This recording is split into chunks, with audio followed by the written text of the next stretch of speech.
Welcome in. This is A&P Live Studio. I am your host. I teach A&P as a registered nurse and anatomy and physiology instructor for advanced level of healthcare pros. Today, we're going to explore two fascinating and diametrically opposed conditions of the endocrine system, Addison's disease and Cushing syndrome.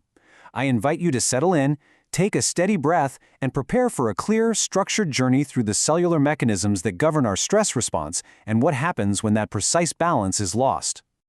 Here is our roadmap for today. We'll start with clinical scenarios, move into normal and pathophysiology, discuss symptoms and complications, look at diagnosis and treatment, touch on systems and genetics, and finally, wrap up with a summary.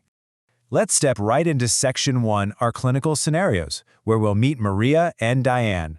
To start, imagine you're walking into the clinic, and you meet Maria. She's a 34-year-old Hispanic woman who comes in complaining of progressive fatigue, a really strange craving for salty foods, and unintentional weight loss. Her blood pressure is alarmingly low, and you notice a distinct, dark hyperpigmentation along her palmar creases and oral mucosa. Then we have Diane, a 46-year-old female, who presents with a very different story. She's experienced rapid, unexplained weight gain concentrated right around her abdomen and face. She mentions severe insomnia and having a hard time just climbing the stairs because of muscle weakness.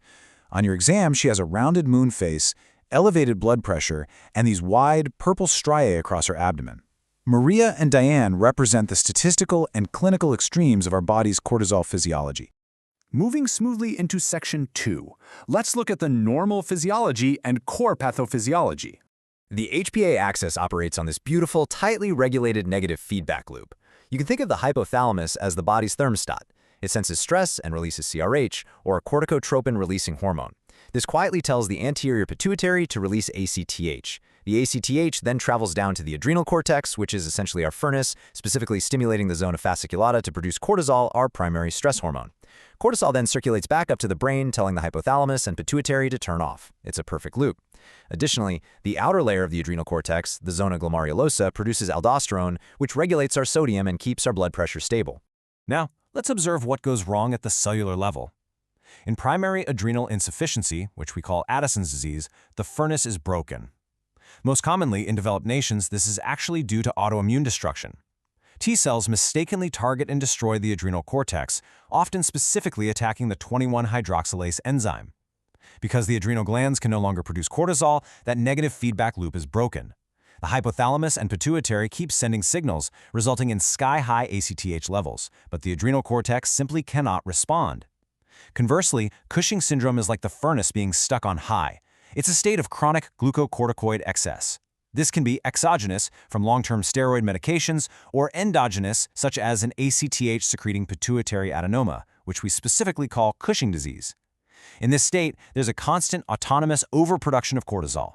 The target tissues are continuously flooded with steroids, and the normal negative feedback via the glucocorticoid receptor is either impaired or completely overridden. Now for Section 3, we'll explore the signs, symptoms, and complications. Let's mechanistically explain the symptoms we saw earlier.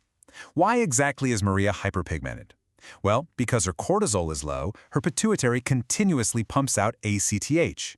But ACTH doesn't just appear on its own, it's cleaved from a larger precursor protein called POMC. When POMC is broken down, it also yields melanocyte-stimulating hormone, or MSH. This excess MSH is what stimulates her skin cells to produce melanin, darkening her palmar creases and any scars.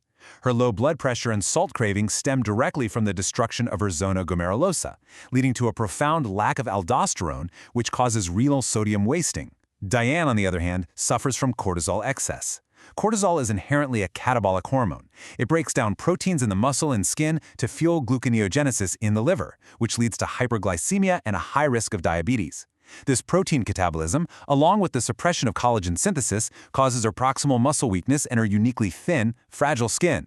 The underlying vascular tissue actually shows through this thin skin, and that's what creates those classic wide purple stria on her abdomen.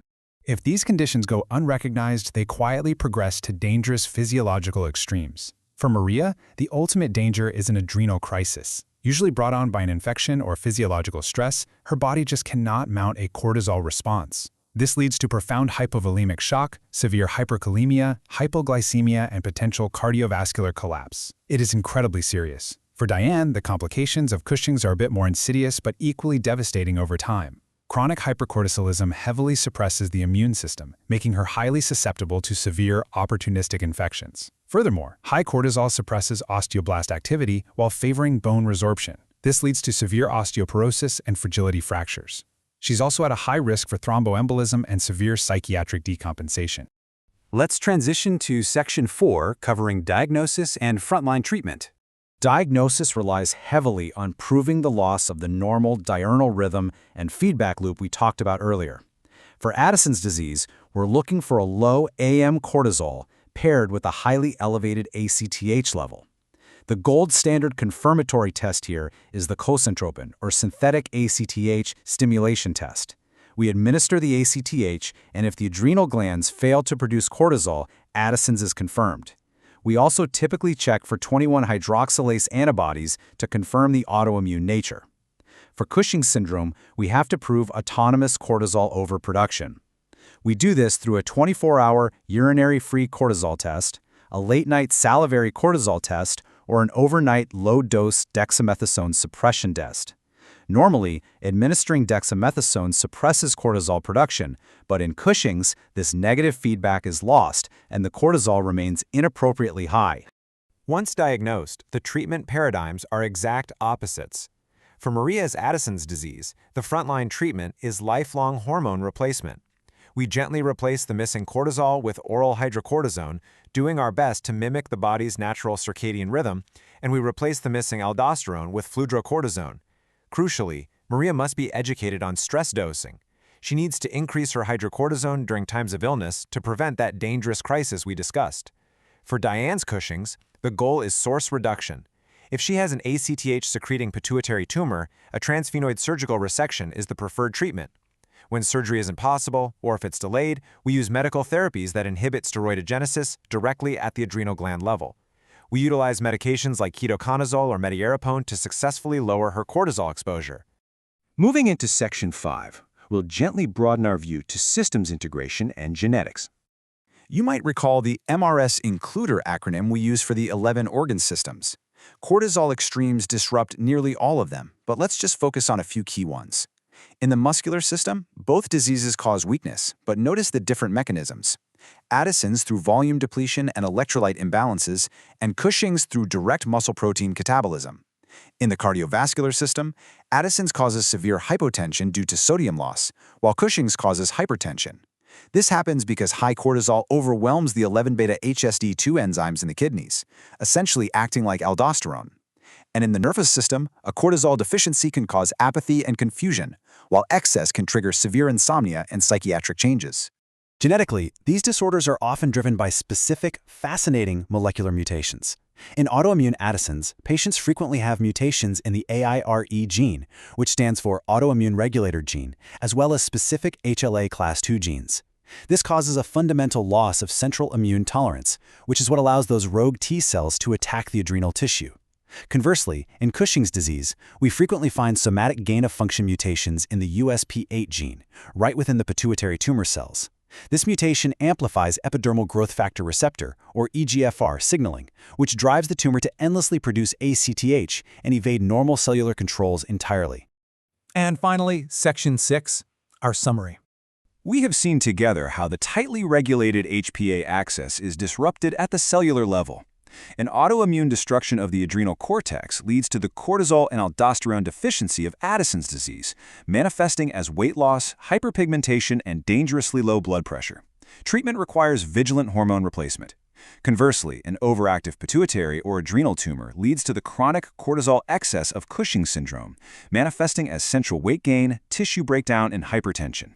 And treatment there requires precise surgical or pharmacological source control. I want to leave you with this final, overarching heuristic to guide your clinical practice. Addison is a hormone deficiency and crisis prevention disease, while Cushing is a hormone excess and source control disease. As you review these pathways, ask yourself, how many other subtle, systemic imbalances in your future patients might be hiding behind a single misbehaving feedback loop? Stay patho-curious and see you next episode. This presentation is for educational purposes only and is not intended as medical advice, diagnosis, or a substitute for professional healthcare decisions.